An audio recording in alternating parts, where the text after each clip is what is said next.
Good morning. Welcome to City Mission.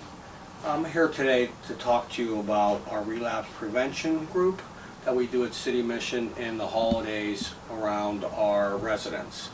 So some of you may not know, and some of you may, that holidays aren't always easy with people who are suffering from addictive diseases such as alcohol or drugs. And so we like to support them through this time that is difficult for many. Many residents will struggle with this time of the year. A lot of times they are estranged from their family and friends, so they deal with a lot of loneliness, which can be extremely painful. People who suffer from addiction usually have what's called a spiritual void, and even being around people or friends, they can still experience loneliness.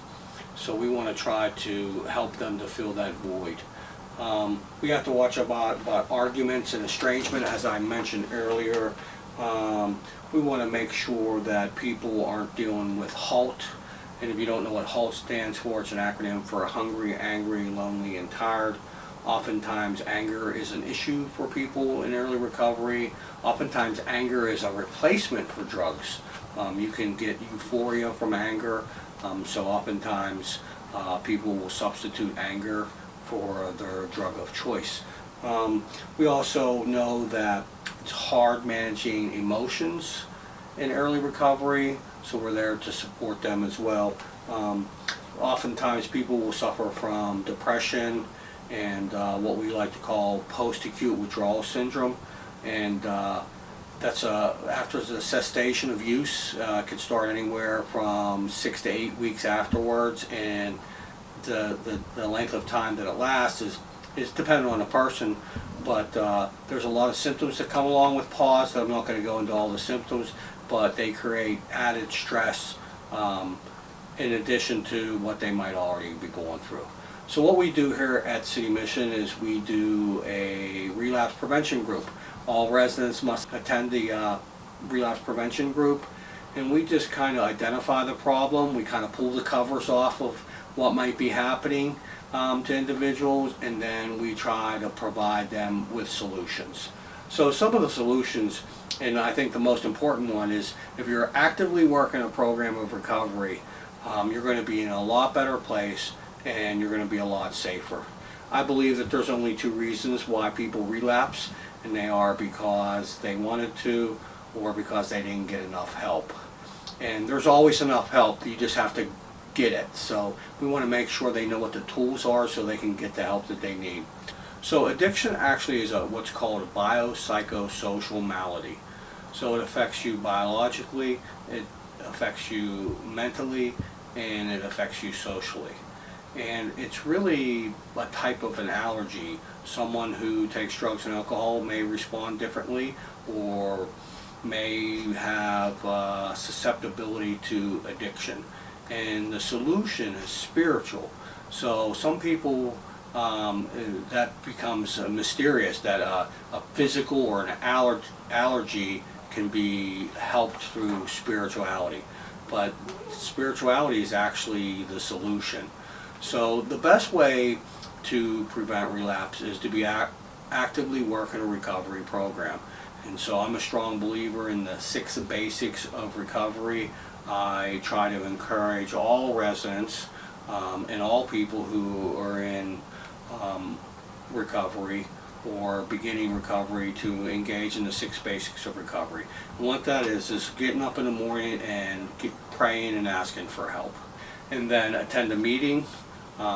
You should have a sponsor. You should be contacting that sponsor every day, and you want to not make sure you don't take anything, and you want to pray at night. And the thing that I left out is the one I wanted to talk about the most, which is staying away from negative people, places, and things. What you have to do in the beginning of recovery is begin to invite positive people, places, and things into your life, and remove negative people, places, and things.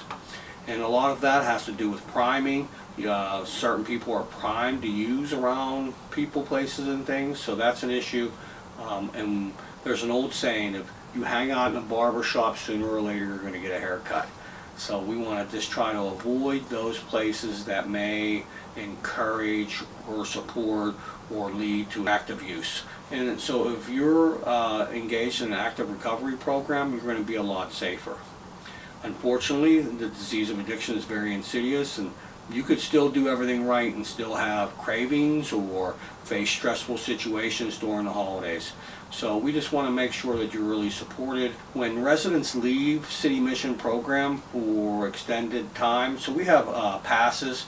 Those passes are usually no longer than 2 days. We will extend it during the holiday to 3, but we don't usually like people being gone for a very long time. So we've developed what's called a safe pass plan, and part of that is having a plan. Just because you're in recovery, you don't have to avoid weddings or anniversaries or concerts. You can do all the things that other people do, provided that you're spiritually fit and have a plan. So we don't want anyone leaving on a path without a plan.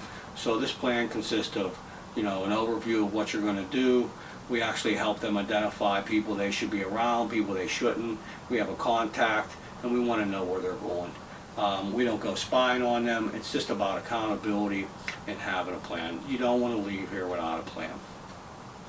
Along with that, we have regular urine screens that help keep people honest, which also helps. And of course, we just want them engaged in our program, and we know that Jesus is the answer.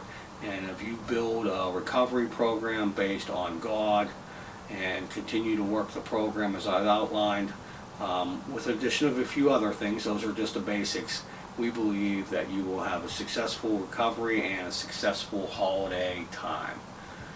It's been a pleasure addressing you this morning. I thank you for your time, and I wish everyone a happy Thanksgiving and a Merry Christmas.